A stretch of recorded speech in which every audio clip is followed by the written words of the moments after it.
Avant que je vous raconte sa listen to the story choquante, je vous explique pourquoi elle dit qu'elle est restée.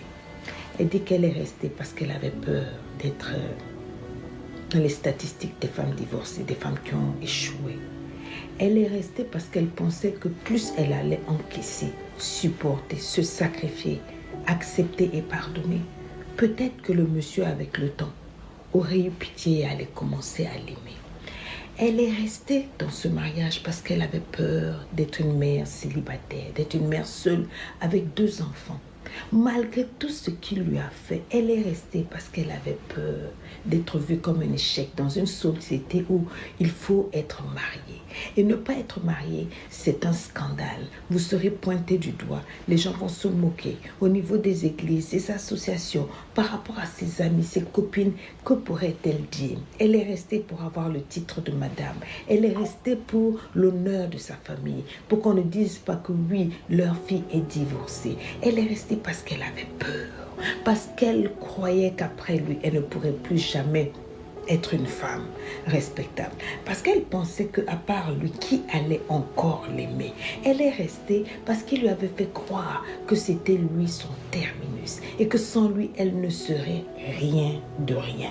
Donc elle est restée pour tellement de raisons. Elle ne voulait pas élever ses enfants sans père parce qu'elle ne savait pas comment ça allait se passer. On lui avait fait comprendre que les enfants ont besoin d'un père et d'une mère. Elle est restée pour ces raisons et elle est restée pour beaucoup d'autres raisons. Donc elle a supporté jusqu'au bout où il n'y avait plus moyen de supporter. Donc maintenant que vous avez eu toutes les raisons pour lesquelles elle est restée, asseyez-vous et écoutez. Elle dit, je me suis mariée à cet homme-là quand tous les signaux étaient mauvais. Un homme que j'ai pris au niveau 0. J'ai bossé pour essayer de faire de lui quelqu'un. J'avais une voiture. Ma situation financière était meilleure. J'ai dit, moi, je suis la femme, je ne peux pas rouler et mon fiancé, il marche à pied. Donc, je lui achète une voiture. J'ai ma voiture, je lui achète une voiture. Il choisit de laisser ma voiture. Il prend ma voiture parce qu'il estime que ça faisait plus tôt. Quand il part, il fait un accident. Lorsque l'assurance me contacte pour qu'on fasse les démarches, l'assurance me dit que votre homme n'était pas seul dans la voiture. Dans la voiture, il y avait une femme et un enfant. Et l'enfant, parce que voilà le rapport de l'accident, l'enfant appelait votre homme papa. Donc, il était avec sa maîtresse dans ma voiture. Ça, c'est une des choses qu'il m'a fait. J'ai pris, j'ai caché parce que j'ai dit, je l'aime, je vais encaisser, c'est ça l'amour. Il m'a dit que non, il a besoin d'un business, il a besoin de ceci, cela. J'ai ouvert un entrepôt pour lui. J'ai mis du staff, du matériel là-bas pour qu'il puisse travailler. Et je l'ai mis en contact avec des femmes qui étaient dans le business, des hommes qui étaient dans le business. Comment il a choisi de me remercier? Pour que son entrepôt soit vu, il a commencé à sortir avec toutes les femmes dont je lui ai donné les cartes de visite, les femmes qui étaient censées pourvoir et être des connexions pour ce business-là. Donc mes petites dans le pays-là, il a commencé à sortir les unes avec les autres. Il n'a pas été seulement à ce niveau-là. J'ai découvert qu'il sortait avec ma nanny, celle qui s'occupait de notre premier enfant, parce qu'on en a eu 2. J'ai découvert ça comment un jour, je me suis déplacée pour aller au travail, faire ce que j'avais à faire. Et je ne sais pas, dans ma tête, je me suis dit, j'ai oublié de prendre quelque chose à la maison. J'ai fait demi-tour. En faisant demi-tour, je suis arrivée, je crois qu'ils ne m'ont pas entendu. J'ai vu la domestique qui portait mes dessous, ma lingerie, et qui était en train de préparer pour lui. Quand il a vu ça, il a commencé à engueuler la domestique pour dire, comment est-ce que tu peux te permettre de porter la lingerie de ma femme? Et tout, vous sentiez qu'il venait d'avoir des rapports dans mon lit, dans mes draps. Ce que je ne vous dis pas, c'est qu'avant moi, il était marié. Il avait divorcé d'une dame. Et ils avaient eu un enfant. Il m'avait dit que c'était fini. Un matin, j'ai appris qu'il attendait un enfant avec elle. Et qu'elle était à 5 mois de grossesse. C'était difficile. Il a choisi le jour de mon anniversaire pour me faire asseoir. Il m'a informé qu'il a vidé mon compte de toutes mes économies pour aller payer la dot pour redoter son ex-femme.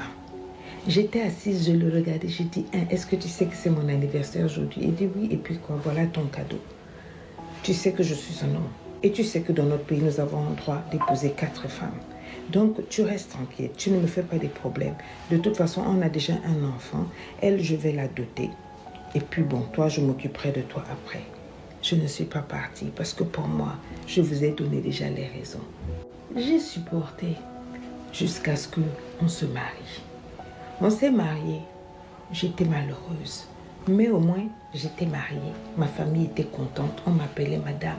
Et mon enfant avait un papa. Entre-temps, je suis tombée enceinte. Quand je suis tombée enceinte du deuxième enfant, je me disais, cette fois-ci, son cœur va s'attacher à moi. Il va m'aimer pour de vrai et pour de bon. Et puis, on va enfin vivre heureux. Et c'est là qu'il a commencé à glisser. Encore, je me suis dit, ça recommence.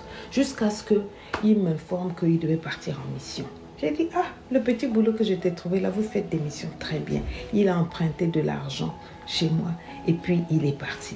Derrière lui, des amis m'ont appelé pour me dire, est-ce que tu as regardé les réseaux sociaux dernièrement? J'ai dit, je vais regarder, il y a quoi là-bas? Les gens ont dit, avant que tu ne te déplaces, attends-nous, on va t'aider. Et ils ont commencé à me bombarder. J'ai vu que la mission dont il s'agissait, il est parti épouser une autre femme. Il l'a dotée. Et puis ça a été un grand mariage. On tourne là-bas avec sa famille, ma belle famille. Et je ne savais pas quoi dire.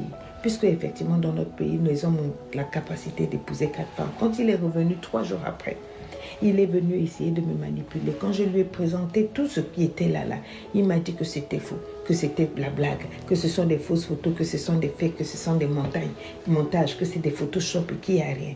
Je savais que c'était ça.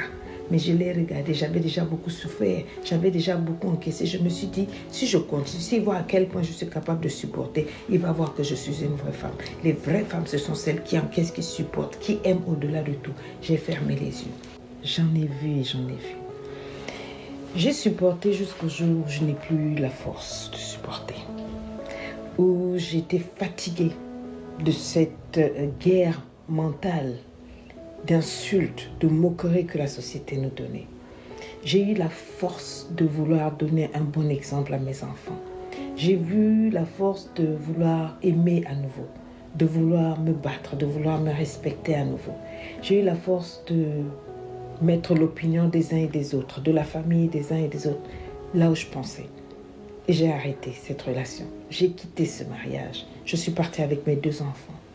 Et aujourd'hui, je suis heureuse. Je ne suis plus du côté de la honte, du côté de la peur. Je suis du côté de la valeur, de la grandeur.